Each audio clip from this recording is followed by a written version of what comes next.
Well, okay. You might notice that there's a little bit of a difference here today on Eye to Eye. Craig did not eat a bus. But no, anyway. All right. I had to do it. So yeah, no, we have a special guest with us today, a local filmmaker named Colin Hives with Shivalenko Pictures, and I mean, I'm really fascinated that he's here to join us today on Eye because, I had like a conversation with Colin, and we were just kind of like just talking, and all of a sudden we just started to geek out into a real serious geekgasm, where Geekgasm? I'm serious. I had a geekgasm, me, but like, we were talking about our childhood films and our favorite films, and we had a lot of things in relation to that, and so I invited him to come and guest host on Eye to Eye for us this time through. So thanks for coming on, Colin. Thank you.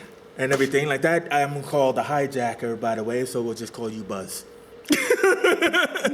Like Lightyear? Or... I knew you would say that, but no, like Aldrin. No, seriously, man. Okay. You're the rocket man. Why hijack? Well, why not? Okay. No, seriously. I have no clue. Because you take over. There you go. I do take over. I talk a lot.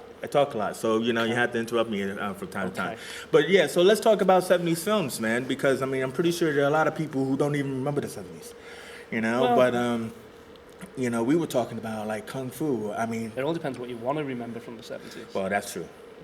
Really? Yeah. I some stuff you want to hide away in a box.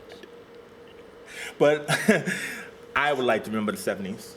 Okay. Yeah, we're now in the 70s, when we used to sneak into the theater or like pay some old guy to take us in, and everything. We used to watch those Kung Fu movies to get all souped up on, yeah, right?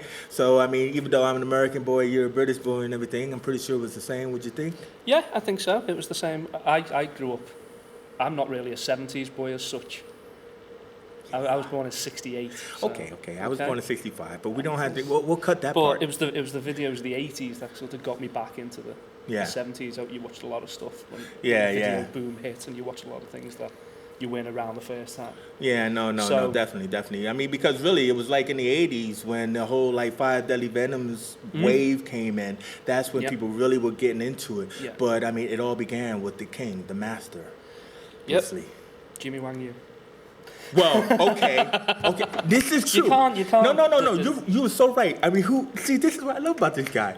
Jimmy Wang Yu was the Jimmy Stewart of Kung Fu movies, wasn't he? He was indeed. He looked exactly like Jimmy Stewart, didn't he? But, wait. Here we go. Geekgasm now. It's like Jimmy Wang Yu, top 3 movies. Oh, God. Mine, I think they're probably different than yours. My favourite Jimmy Wang Yu film was Master of the Flying Guillotine. Okay, that was all right, but that's not mine. Five Fingers of Steel. What the hell? Where did that come from? Five Fingers of Steel? King Boxer. King Boxer? Seriously? Yeah.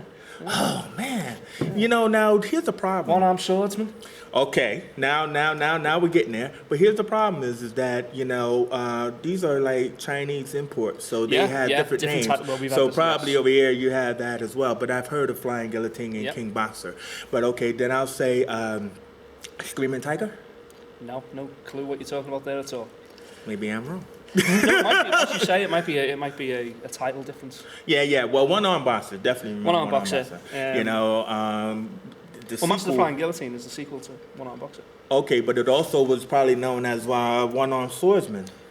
That might have been. So yeah, I'll cut that part. So One-Armed Boxer. So it's a Chang-Chi film, which also Chang-Chi is one of the prolific directors of that time period. I mean, he did all the David Chiang Tai Lung films, and Chang-Chi also started the Five Deadly Venom phenomenon. He did. Yeah, he brought us Fu Sheng, Alexander Fu Sheng. Alexander Fu Sheng from Chinatown Kid. Oh, I love that film. I've been trying to download that forever. I mean, that was an amazing film, that one. I mean, but that, if you think about it, that also, Sun Qian was in that one. Yeah. The guy with the long kicks and the Five Deadly Venoms. So, and I believe the other guys. Five Deadly Venoms fan, aren't you? I'm a serious Five Deadly Venoms, Undefeatable Dragon came after that, and I didn't really like the flying super ninjas thing, but 10 Tigers from Kwantung. Yeah. I mean, come on. I mean, we're talking amazing. Now, when we talk about Chang-Chi, but let's not forget like the Shaw brothers. I mean, they were the most influential. martial art company in the world. Golden Harvest was everything. Golden Harvest, yeah, They definitely wanted to be Shaw Brothers so big, and then they got the main man, which lifted them a little bit higher than. Yeah, see, are you talking about Bruce Lee or Wang Yu? Well, I mean, Wang Yu came after. We should go back a bit. So Jimmy Wang Yu was the first star. He was before Bruce. He was 60s. He was really, yeah. And then he worked for Shaw Brothers, and then went on his own and made his own films. And Golden Harvest was so desperate to get a star so they could compete with Shaw's, and that's when Bruce was in America doing Green Hornet. He was doing a Green Hornet, yeah. When he came back, and it was Raymond Chow. Raymond Chow. So Raymond Chow is from Golden Harvest. Raymond Chow's Golden Harvest. So it wasn't Shaw Brothers who brought Bruce over. It was all Bruce's Fist of Fury, Chinese Connection, Fist of Fury, Big Boss, Way of the Dragon, or Return of the Dragon. They were all Golden Harvest. Now, don't you? Yeah, but Way of the Dragon came after Enter the Dragon, didn't it? Only because, it was released afterwards. It was released afterwards, but I would have thought he. Oh, so he didn't do. Oh man, I didn't realize that. No, he wasn't the first. Wang Yu was the Godfather. No, I meant Way of the Dragon came before Enter the Dragon. Yeah. Enter the Dragon was his last completed film. Yeah, and he never even seen it, did he? No, he died before it was released. He did Fist of Fury, Big Boss first, Fist of Fury, Way of the Dragon. Before Way of the Dragon was released, Warner's come in. Yeah. With Golden Harvest, Raymond Chow went, this is a good. Yeah. You should do this, and he went, yeah, okay. Yeah. He'd started Game of Death. Yeah. He filmed 25 minutes or so of Game of Death. Yeah. Horrible what they did with that movie. Shocking. You know. Then he did Enter the Dragon and come back, filmed a little bit more of Game of Death, and then. Yeah. Well, what's interesting when you said Big Boss and Fist of Fury, because that's again about the whole foreign imports. Because when those two movies came over to America, right, they got the names mixed up. Yeah, Big Boss Fists of Fury? Yeah, Big Boss became Fist of Fury, and then Fist of Fury's Chinese Connection. Yeah, because the phone scene when he's the phone operator. One of his. Bruce Lee did comedy brilliantly. Yeah. He was so good. Yeah, he was so underrated as an actor, I think. I know, obviously, his martial arts spoke for itself, but. Yeah, no, definitely. I mean, let's talk about the story Wang Yu was just a brick of an actor. He looked like Jimmy Stewart. That was his thing. He couldn't act to say but that was the Screaming Tiger. You don't remember that? No. Screaming Tiger. That was Wang Yu. I'd say that might be a different. Yeah. It could be. But no. We named all the films in the Dingle. I am from the Dingle. But we'll get to those. But what was interesting is that Bruce Lee's early career when he was doing Green Hornet, he also did Longstreet. Yep. And he did a guest stint on Marlowe. He did on Batman as well. Of course he did on Batman. But what happened was he thought that, hey, look, I'm growing to be this big star because he had this charisma and he had this script. Yeah. About a Shaolin master who was all into his philosophy, and he was traveling the West, and he thought this would be really good. Well, if you seen the Dragons story of Bruce Lee, they took it from him. Yeah, they took it from him, and they got David Carradine to play Kung Fu. Which David Carradine was a better martial artist, wasn't he? He's just, I heard a great story once about David Carradine, which was Chuck Norris fights him in Lone Wolf McQuade at the end. David Carradine plays the bad guy. And Chuck fights him at the end. It's a great fight. It's really well, which Chuck choreographed. And Chuck being Chuck. I don't think people give Chuck the guy's a legend. And Chuck Norris was asked about David Carradine's martial arts expertise. And Chuck said, let's just say, my acting's as good as his martial arts.